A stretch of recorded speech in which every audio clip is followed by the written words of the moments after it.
I'd like to call the Clarkston Independent District Library Board of Trustees meeting for November 4th, 2013 to order at 6:05.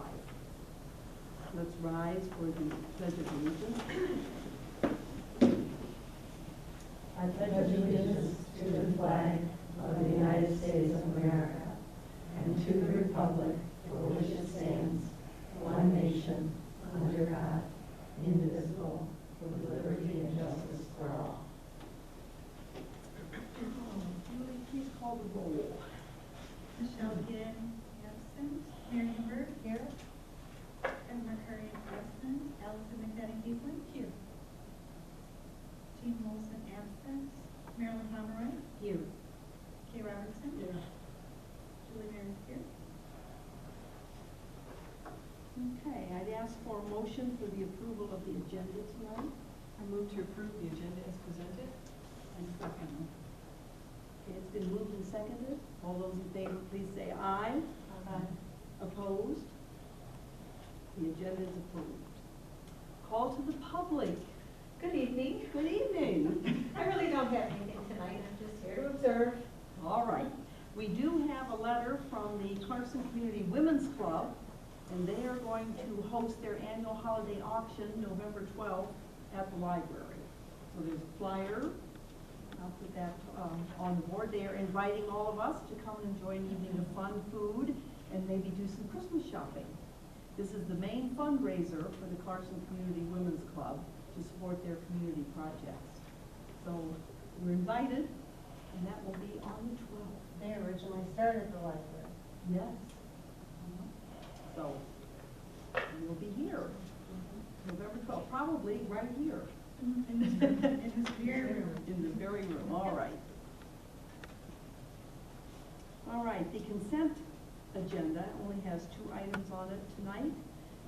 Is there anyone who wants to remove anything? If not, I'll ask for a motion to approve the consent agenda. I move that we approve the consent agenda as presented. Second. All those in favor, please say aye. Aye. Opposed? The consent agenda is approved. Let's move now to the library director's report. Shorter report today. One thing I did forget to put on your report at your seat is the updated library board member job description, because we will need to have the township board and the council of the city of the village of Clarkston appoint library board members. I know some of you are considering reappointment, so I thought I would give you the job description.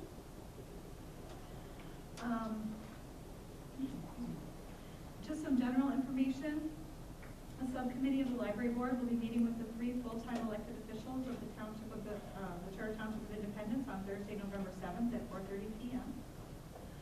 We have a legislative update. There's been a legislative update via email from the executive director of the Michigan Library Association regarding the proposed legislation that millages can only be on November ballot.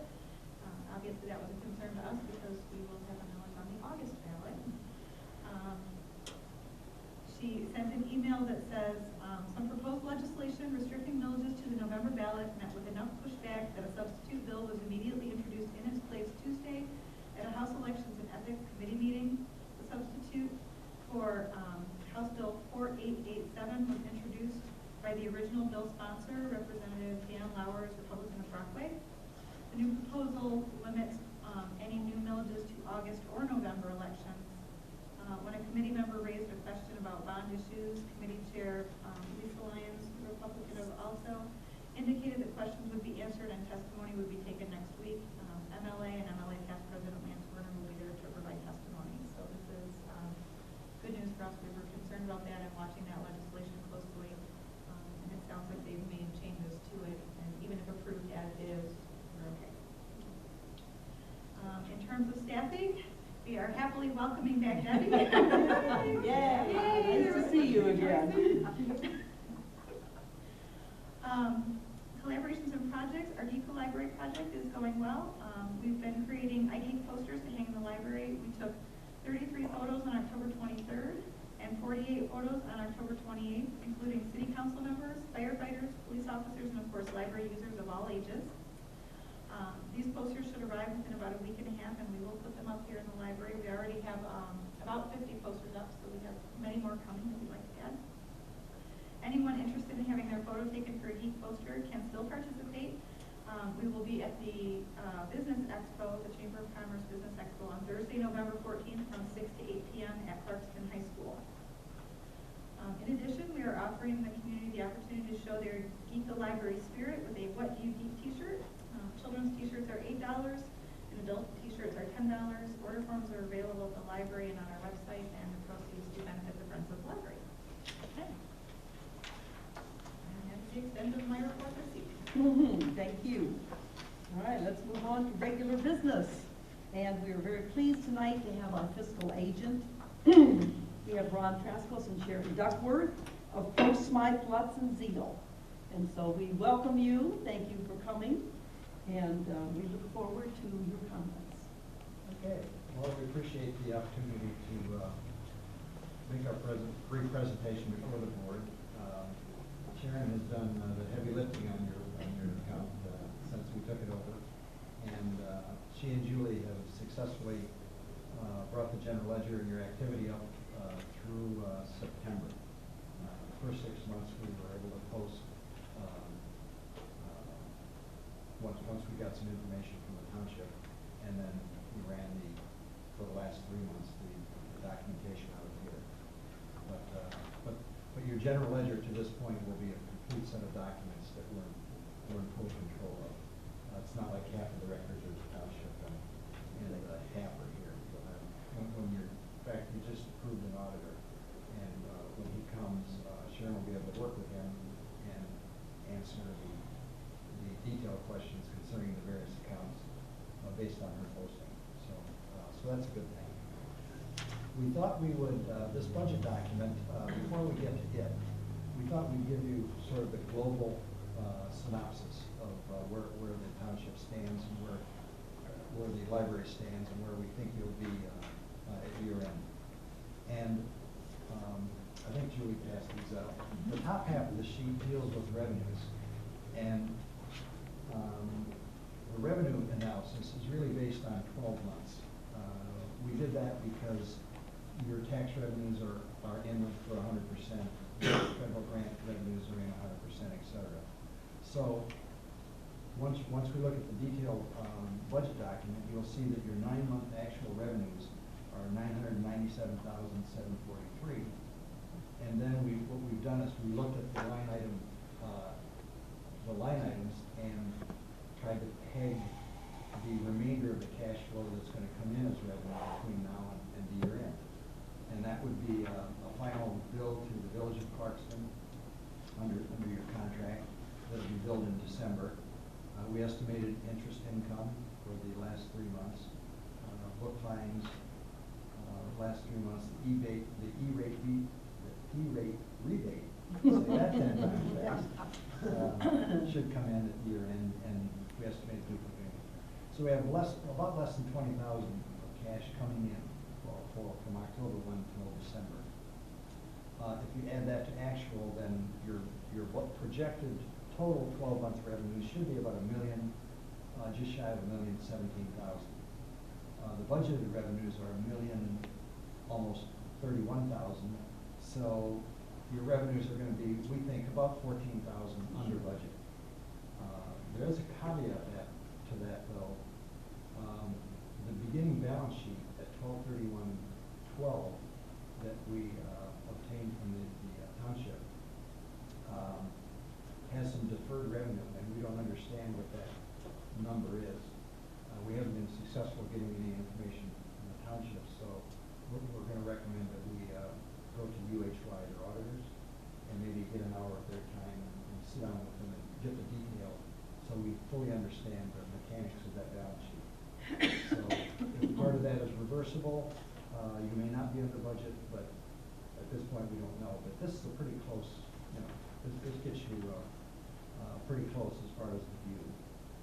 Now expenditures, we switched gears. We said, well, let's look at the 9-month actual budget, or 9-month actual budget, your total expenditures budgeted for the year are $1,049,175. Three-quarters of that is $786. So we've created that as a target. If you look at your 9-month actual expenditures, there's $654,000. However, there are a couple loose ends. This OPEB, employee benefits for the healthcare after they retire. You have about $57,000 budgeted, so we said, well, there's been no activity in that account. We know it's going to happen, so we brought in three-quarters of it.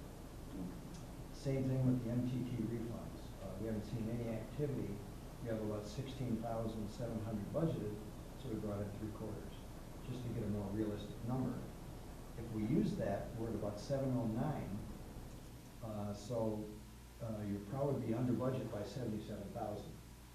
Now, that may be too aggressive because talking to Julie, there are a couple other areas where there are year-end December bills that come in, but clearly it's not gonna, we're not gonna use up that number.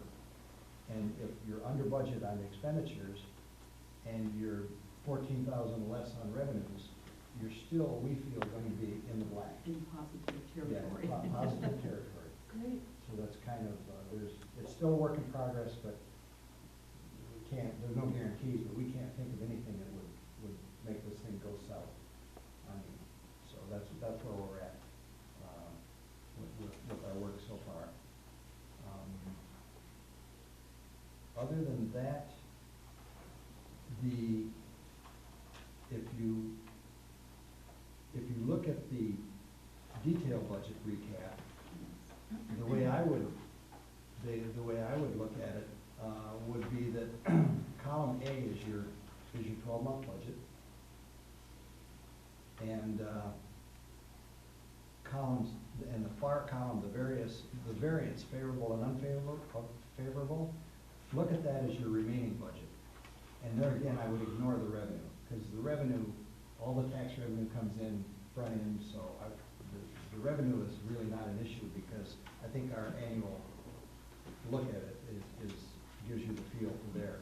But from an expenditure side, that last column to the right is really your remaining budget. It's your original budget minus 9-month actual, and that's remaining budget. And then I was going through testing the remaining budget, comparing it to 1/3 of your actual, January, September. And nothing pops out as being really out of line. There seems to be cushion built in, which supports, again, the 77,000 that we think we're underspent at this point. So I think it's a good working tool, and going forward, once we get this next 3 months done, get the audit done, whatever, it'll be a great template now for next year's budget. And by December, I think the next year's budget will be have some meat to it, as far as really knowing what you have. So, but that's our view.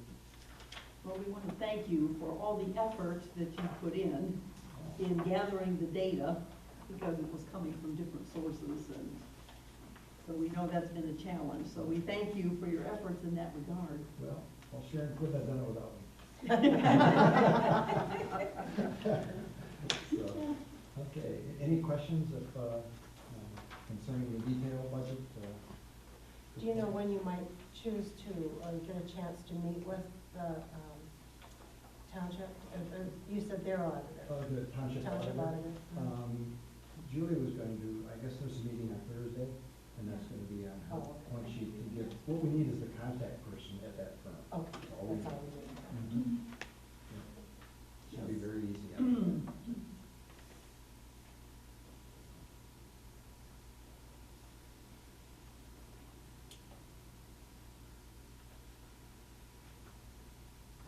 All right, and now that we do have an auditor, so that's another step that's taken care of in terms of meeting with them. Sharon has already talked to them, and they're starting to coordinate. Good, excellent. Yep.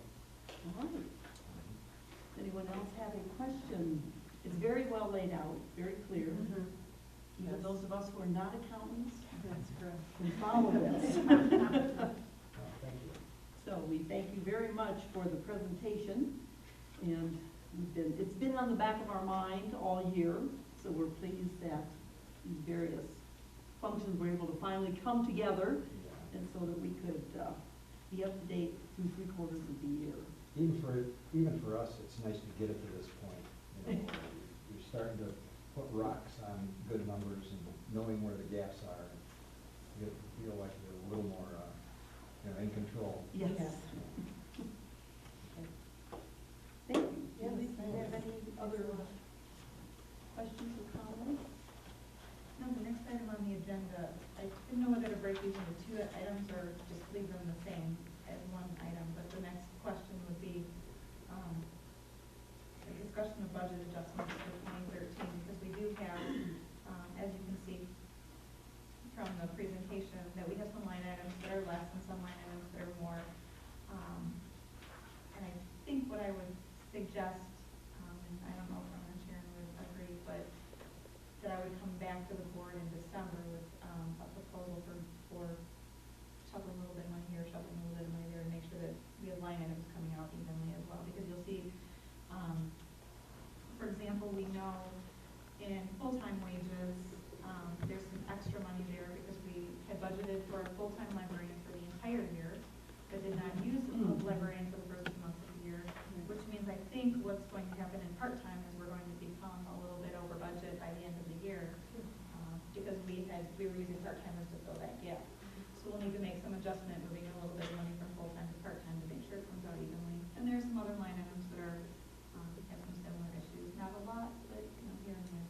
So rather than doing it piecemeal, let's just do it in December. Is that agreeable That with sounds great. everyone? And that's what that whole discussion was about, and I wanted to make sure that Ron and Sharon were still here to see if that they would be in agreement with us doing it that way. Does that seem like? Makes sense. Okay. So I guess that takes care of item number 2. So we'll just move that. So efficient. All right. Okay. Well, thank you then for spending some of your evening with us. Pleasure.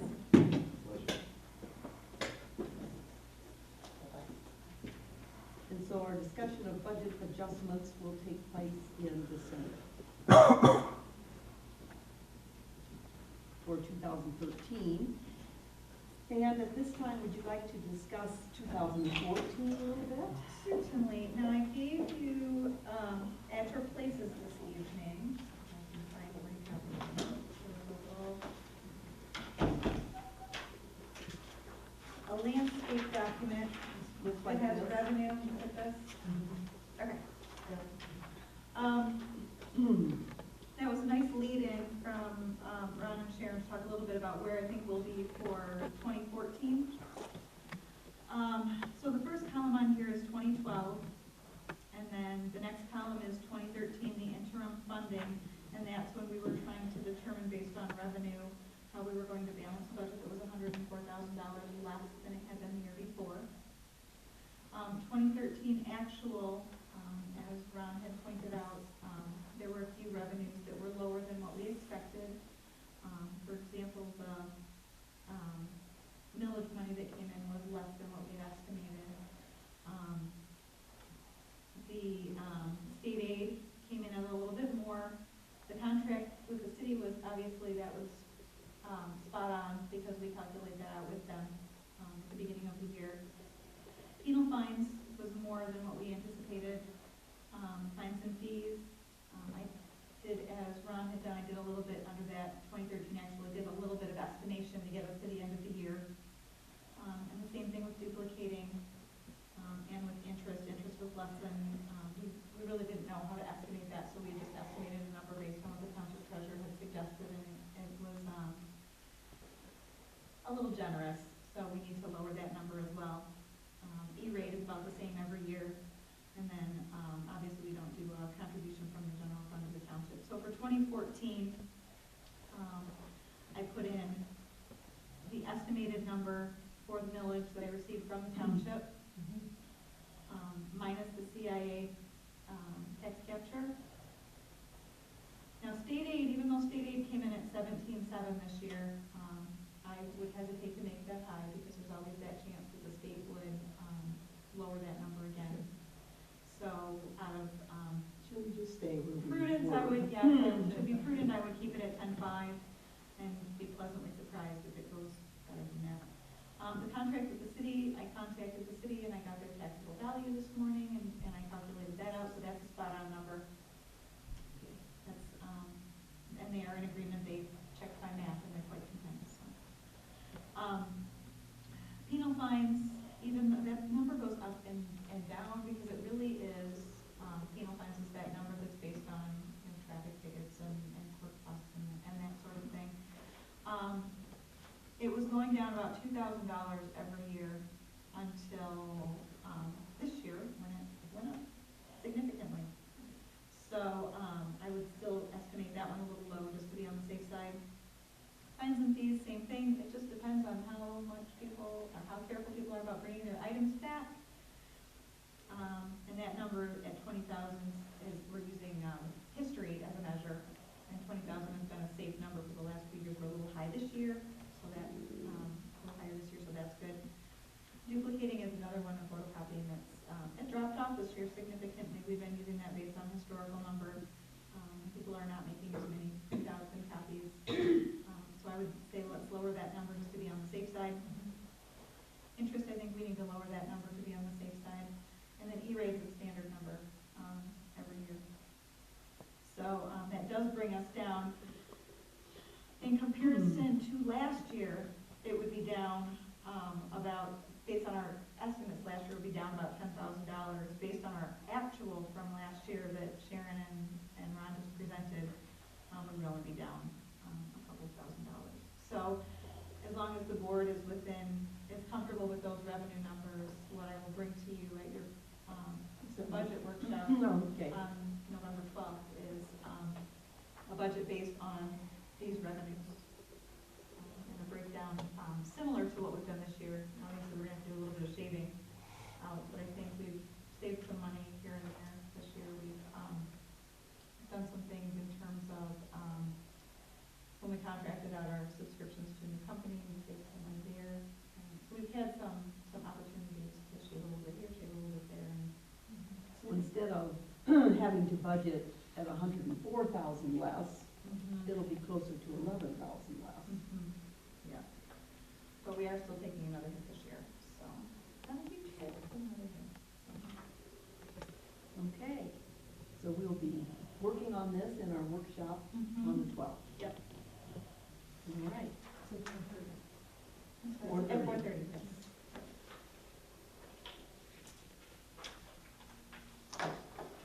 Okay.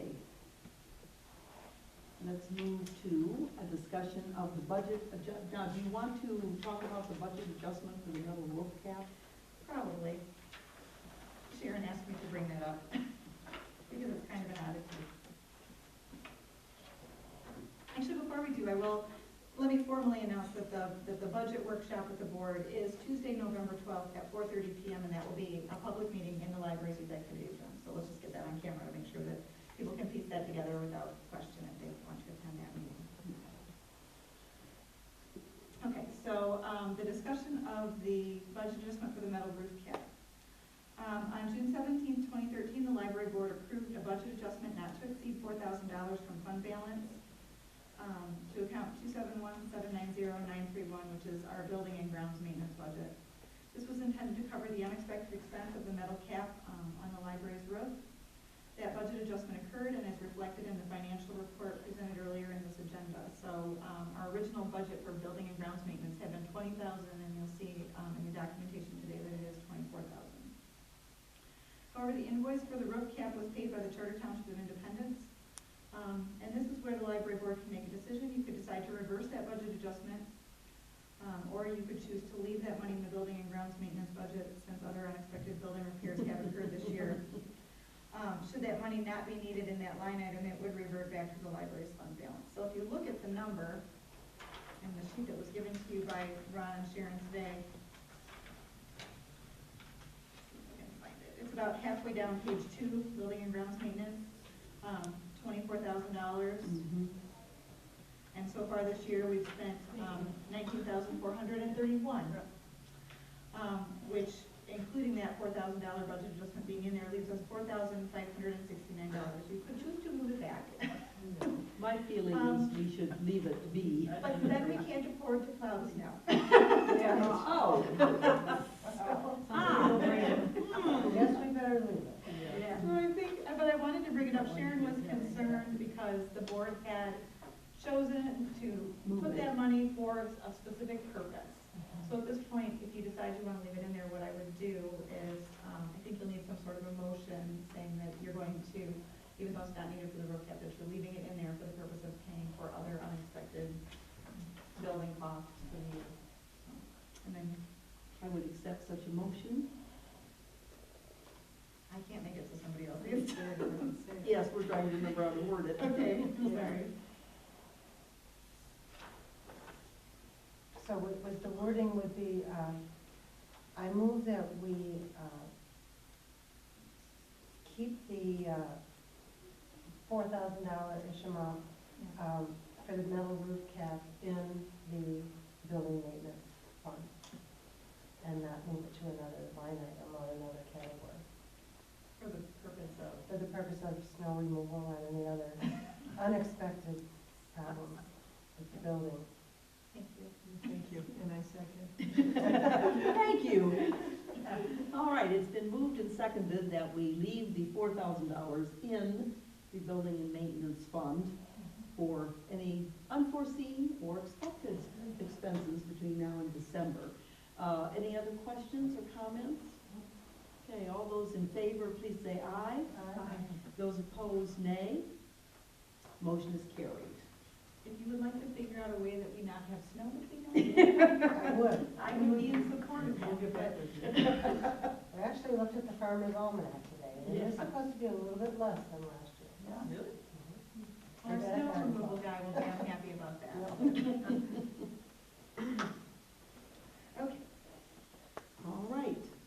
Number 5, the proposed policy regarding deposits on library materials. And that policy is in our board packet. This is brought to you by our Head of Adult Services. Specifically, we have a situation with GED books and SAT books, study guides. We've lost several of them. They go They're out, never but they don't returned- come back. Never to be returned again. And the lost copies to date equals about $600 in losses. And what he is proposing is creating a deposit policy. This is not uncommon at other libraries, where in order to check out this book, you would put a $5 deposit down, and when you return the book, you get your $5 deposit back. And he has wording it for you. And that would be for just these specific items. Well, he wrote the policy out. It is specifically to address these situations, the GED, the SAT, and the ASVAB books specifically. But what the policy would, he left it generic enough that the policy would allow the staff to decide about some additional items if needed. For example, we will be loaning out Kindles through support of a project funded by the Friends of the Library, and we're thinking that might be a deposited item as well. Just to be sure that. And the deposit could vary based on the cost of the items. Yeah. But what you're being asked as a library board is, do you approve of that as a possible method for trying to get some of these high-theft items, potentially high-loss items, back? And what they're proposing is that you would approve the policy and give the library staff the ability to make those decisions about how much it could be as opposed to anything specific. Or if you would prefer, I can take it back to them and make them bring you an actual specific, it's only on these items and it's only this amount, and that's. I think you know best what comes in and comes back, goes out and comes back. And doesn't come back. It doesn't so. come back, so. And what's a reasonable amount for that particular item? Mhm. So if all the stuffed animals suddenly were disappearing, that would be a different situation than the GED books. Where we are running into a problem in this particular situation is, and the reason that he's bringing this forward is that the surrounding libraries think what is happening is because we're not charging it, we're getting people coming here who may or may not even be our residents, who are checking them out and keeping them, and it's making it very difficult for us to get them back. You're not returning them, nor paying for the time. Right. You're paying for the replacement Right. costs. And it's very difficult to get those. And so then, if they don't pay the fine and bring it back, are they still allowed to keep checking things out?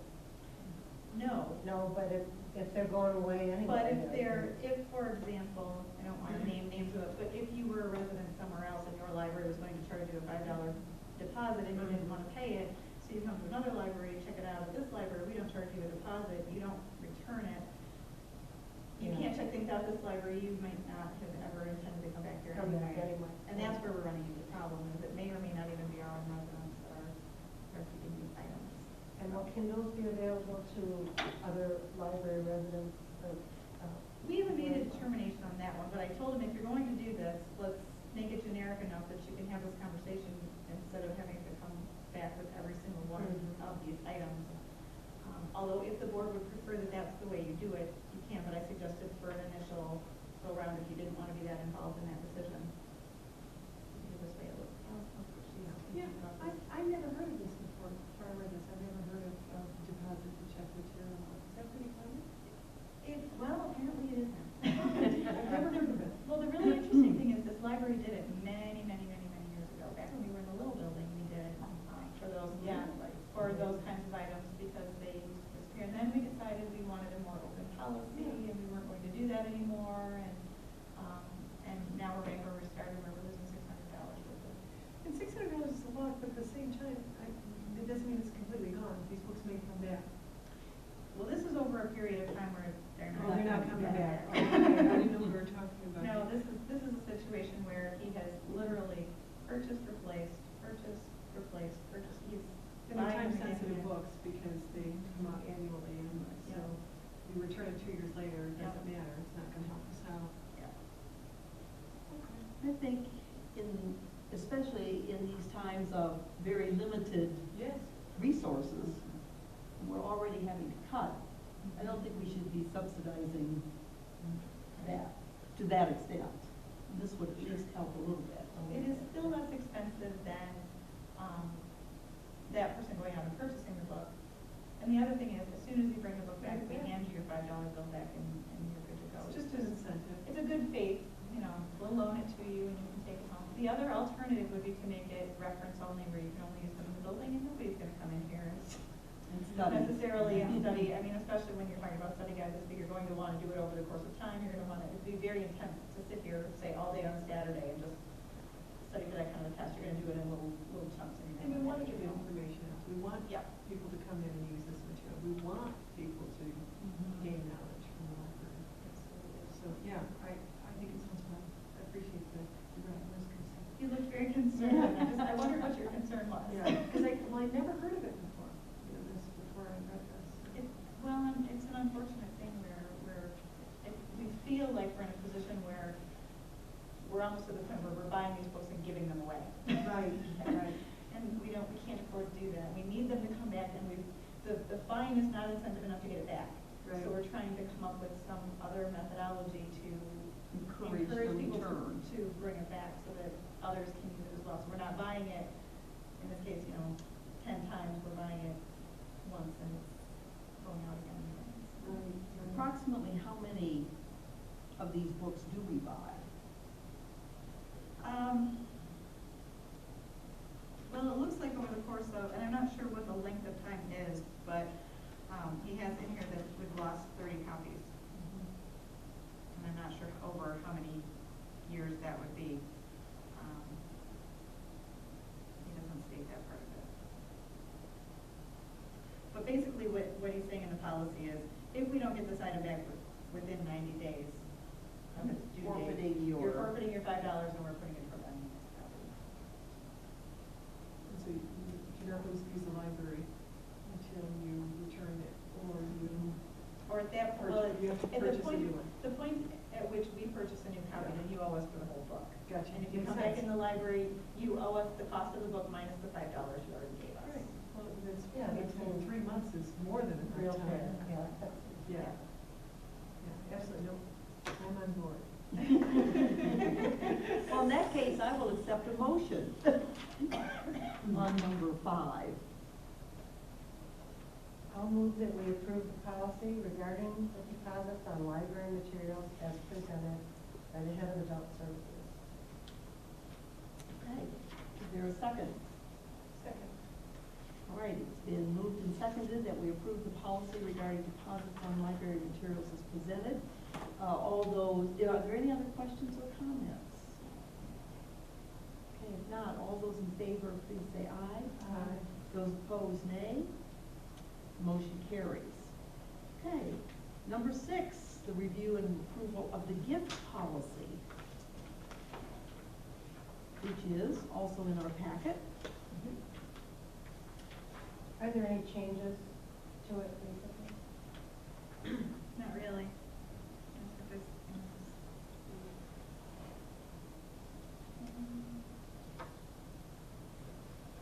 Seems to me it's covering all the bases. It's more detailed than what we had originally. Our original policy was a little significantly shorter than this. This was sort of what we were doing in practice, it just wasn't necessarily all written down on paper. Which is exactly why Which we was wanted exactly to what the review our problem was with policies. our policies, yeah. So in essence, the gift policy is saying that donors may make contributions directly to the library general operating fund or to any defined library fund approved by the board.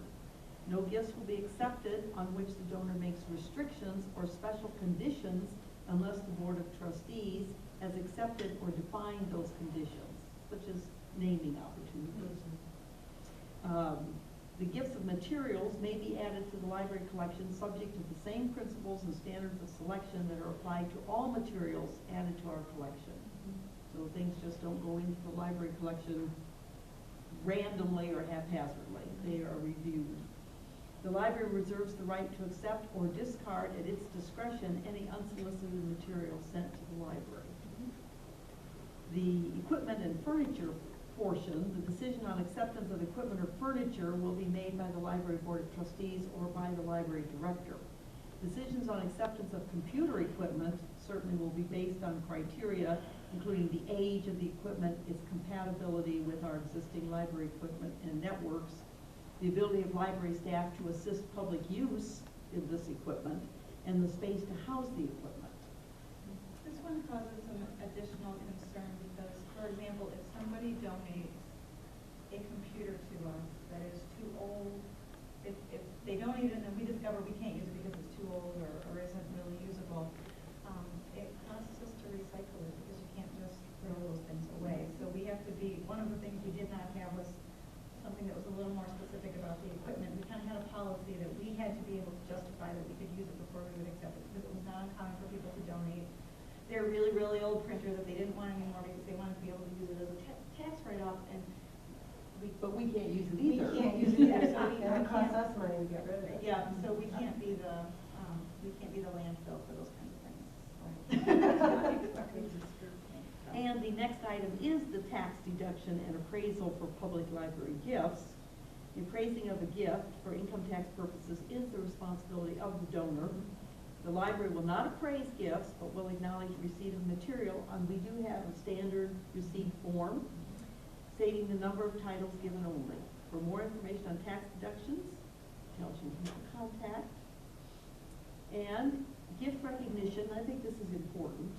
In the case of all monetary gift contributions, a letter will be sent to the donor which will specify the amount of money donated. The letter will serve as a receipt should the donor decide to use it for income tax purposes. If the donor wishes to remain anonymous, it is the responsibility of the donor to inform the library board or the director of this desire. An inscribed bookplate will be placed in books or other appropriate library materials donated or purchased with donated funds. I do think it's very thorough. That was one of the pieces we were really, really good at, where we've gotten that down to a science. But it's nice that we've got it. It's a little more cleanly worded than it was before. So. Okay, I'm willing to accept a motion. I move that we approve the gift policy as presented. I'll second it. Okay, it's been moved and seconded that we approve the gift policy as presented. Any discussion or comment? Okay, all those in favor, please say aye. Aye. Opposed? Nay. The ayes have it again. And this is approved. Okay, number 7, the review and approval of risk control policy. Okay, this is much shorter.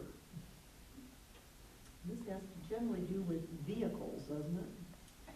No, it Or- specifically has to do if we hire a contractor to do something that we expect Okay. them to, Okay. no, Oh, you're thinking I of got the ahead last of one. You're myself. You're ahead of yourself. This is a risk control policy. Yes. This one is specifically, it basically says, if we hire a contractor, we expect them to be insured. And we've always done that, but we didn't have it written down anywhere that stated, that this is what we do, which means that if we're going to hire a contractor, we also need to check and make sure they're insured. Makes sense. So we only have contracts in written format. I move that we approve the risk control policy as presented. Second. It's been moved and seconded that we approve the risk control policy. Any commentary? Questions? All those in favor, please say aye. Opposed, nay. And the risk control policy is approved. Now the parking lot. Now, the ones who. Number the 8. vehicles that you were thinking about, yeah. The review of the parking lot and surrounding area policy. Have we had a lot of issues with this? No, not a lot of issues. We've had a couple of instances, we've had, maybe in the last 10 years, we've had 2 abandoned cars that we've called and had taken out of the parking lot. But it is a common policy for libraries to have, and we thought it would be something that, when we had that situation, we didn't really have anything written down, we just decided that this is what we're going to do, and so now we have this opportunity to get it on paper so that if it ever happens again, it's a little clearer what our plan is. Okay. So would you like to just review that briefly? Certainly. I can just read through it quickly if you'd like. Okay. Sure. The purpose of this policy is to provide information pertaining to the rules and regulations to the Clarkson Independent District Library's parking lot and surrounding area, that would be the properties. Handicap parking, vehicles parked in handicap parking space should display a state-approved handicap sign in the rear view mirror of the vehicle or a state-approved handicap license plate. We don't actually monitor that, that is done by the sheriff's department, and they do come through from time to time and ticket vehicles that are parked there that should not be parked there. Maintenance prohibited, vehicle repairs of any kind, except for those that are immediately needed to remove vehicle from the property are prohibited. Any vehicle dripping oil, gasoline, or other automotive fluids must be removed from the property immediately. The patron is responsible for the cleanup of all spills and hazardous materials, but the library will do so and bill the patron for the costs. Removal of vehicle. The library reserves the right to remove any vehicle or obstruction the library deems is in violation of this policy or a safety hazard.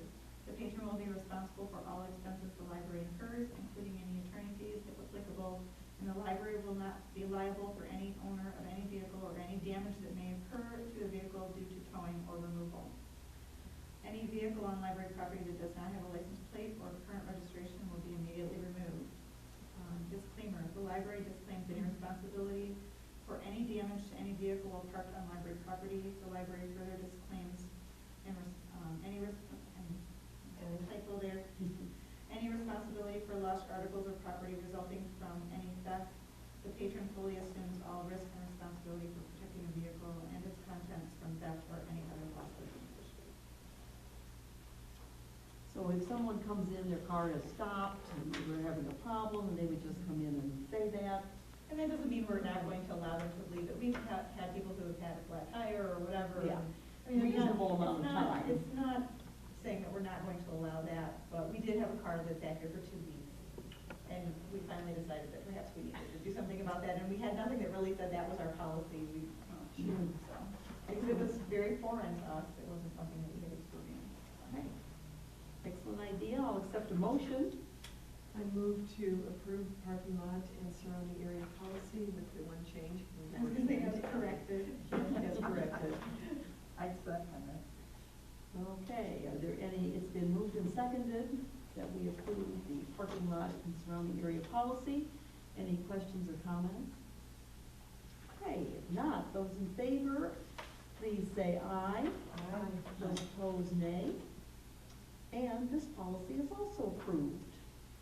I want to thank you, Julie, for moving forward with these policies, meeting by meeting. Yeah. Yes. How are we Should doing go on away. you know, us, Yeah. looking at the, Well, I have a, it's a little old fashioned, but I have a binder in my office, and as we finish them, I have everything in the binder. And I have to thank Lawrence, because Lawrence is the one who has been, he makes the list, he brings them to me, we take them to the staff, so he and I kind of sat down and figured out the order in which we were going to do them, and he keeps pushing them to me, and I keep pushing them to you, so. We're keeping each other honest, he's Are you gonna be doing able to pretty. stick to just the one binder, do you think? I think so. I think because eventually, once we've kind of gotten through, because I've been trying to group them how we'd like them grouped. We were trying to do them in a grouping, and then as we started to talk to the attorney about different ones we're finding, oh, maybe we would rather have this policy over here, so then I can just pop it out of the binder and move it. And once we have them where we feel like we've gotten the majority of them done, we'll create an electronic document. And the goal would be probably sometime next year, we would bring you a whole document that you would look at from cover to cover and see how you feel about it. And then there may be some additional policies that we'll want to come back and reevaluate. For example, there's one that you will be seeing. We've done our circulation policy, but we do have the situation where our quitclaim deed, the land that the library sits on, was given to for the purpose of building a library, with the understanding that it would serve the school district. But the way our resident policy has been written is it's the township and the city, and now we're looking at that and saying, wait a minute, we should be serving everybody in the entire school district, the teachers and those people who are living outside of that. Well, before we bring you that policy to update, I need to communicate with those surrounding libraries. For example, we have some people who live in Springfield who will be eligible for a card here under that adjusted policy, but how does the Springfield Library feel about that?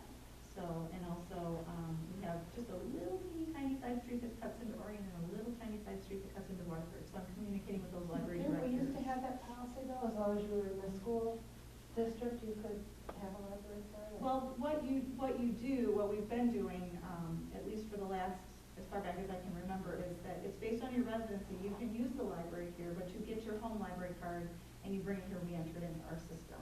How many years has Springfield had their library? Do you know? Oh goodness, I'm not sure. It's been there for as far back as I can remember, Yeah, because I remember going there. Yeah, they have. It was in the one-room school. Yeah. This new building they've had for, oh, it's been longer than that because they built it before I came back in 2006. So, yeah, probably closer to 10. Time flies. Time really flies. But that is a policy that you have approved, but now we're going back and looking at some ways that it's nice to have it on paper because now it'll be easier to tweak it when it's done. So. yes, and looking at the ramifications, the legal responsibilities is a good idea. It's not fair for us to just change that policy without talking to those neighboring libraries and making sure. It would make some things a lot simpler for us. For example, we have our Friday Friends that come, well, we call them Friday Friends. It's the early fives next door. The 5 classrooms of the early 5 kids that tromp over, up over the hill and come across the parking lot and come in every Friday. And we issue them cards at the beginning of the school year, and they come with their library card and they check out materials. And we have agreement with Springfield, so that the kids that are from Springfield, we're issuing them a Springfield card with the authority of Springfield. And then we're sending the information back to Springfield so they can enter it into their system. It would streamline that if we would go ahead and just issue them a card from our library, because they are in our school district. But we want to make sure that Springfield's okay with that, so that we're not stepping on anybody's toes politically, so. That's great, it's very inclusive. Yeah, Okay. but it would make things a lot easier for us, because right now what we're doing is we're using 2 methods to issue the cards. Springfield has been very generous. They sent us their forms and their library cards, and when we get to one, oh, that's Springfield, and we issue them, and their card's a different color, and, so there's a different way that we're doing it, so. This would make it easier as long as they don't mind. And same thing with Waterford. I think Waterford and Springfield would both be up for, and I'm sure Orion too, but it's a matter of actually having that conversation. Okay. All right. Thank you. And that completes our agenda. Therefore, I will accept a motion for adjournment. Move that we adjourn this evening. Is there a second? 6:55. Second. Okay, it's been moved and seconded that we adjourn at 6:55. All those in favor, please say aye. Aye. And those opposed? No one. So we are adjourned at 6:55. Thank you all.